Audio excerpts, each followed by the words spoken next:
जय हिंद साथियों, स्वागत है आप सभी का अपने YouTube channel steno with Wasim में। आशा करता हूँ आप सभी अच्छे होंगे, स्वस्थ होंगे। डिक्टेशन स्टार्ट करते हैं। 5 सेकंड बाद स्पीड 80 शब्द प्रति मिनट। Ready, start. मानव के जीवन के विभिन्न क्षेत्रों में, चाहे वह भाषा, साहित्य, कला व वास्तुकला हो या धर्म हो, हैरान कर देने वाली प्रगति की है।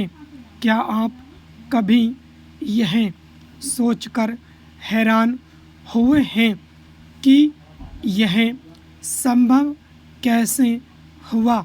निश्चित रूप से इसलिए क्योंकि हर बार हमें नई शुरुआत नहीं करनी पड़ी, बल्कि पूर्व पीढ़ी के द्वारा किए गए काम को उपयोग में लाने तथा उस पर आगे और निर्माण करने में हम सक्षम होते जा रहे हैं।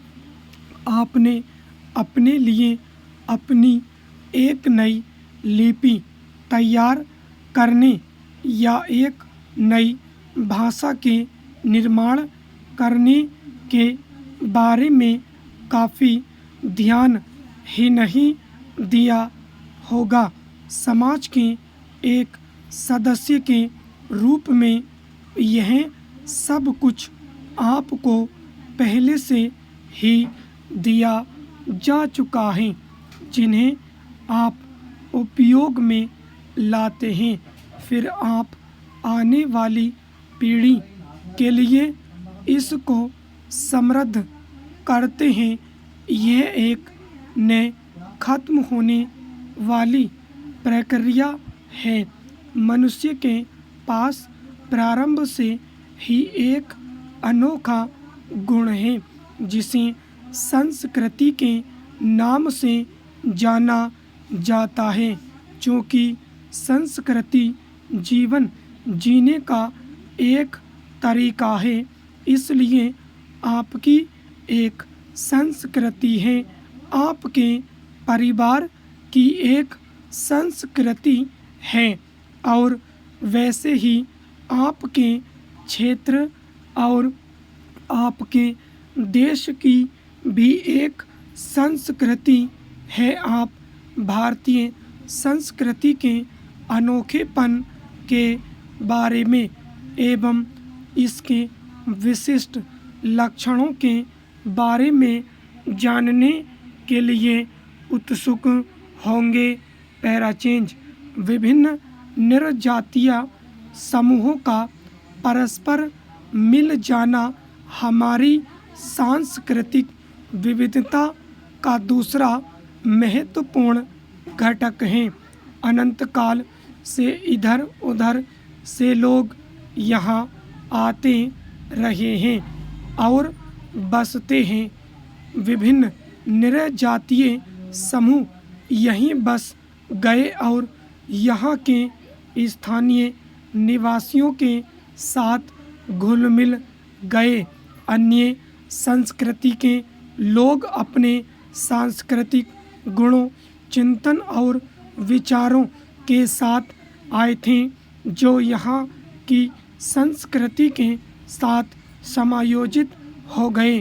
भारत ने सदियों से हमेशा अन्य विचारों को अपनाने की अपनी असाधारण क्षमता को दिखाया है।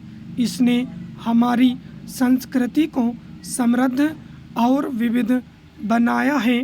पैराचेंज: बाहरी संस्कृतियों के संपर्क के साथ साथ भारत के भीतरी विभिन्न क्षेत्रों की संस्कृतियों के क्षेत्र भी आदान प्रदान होता रहा है।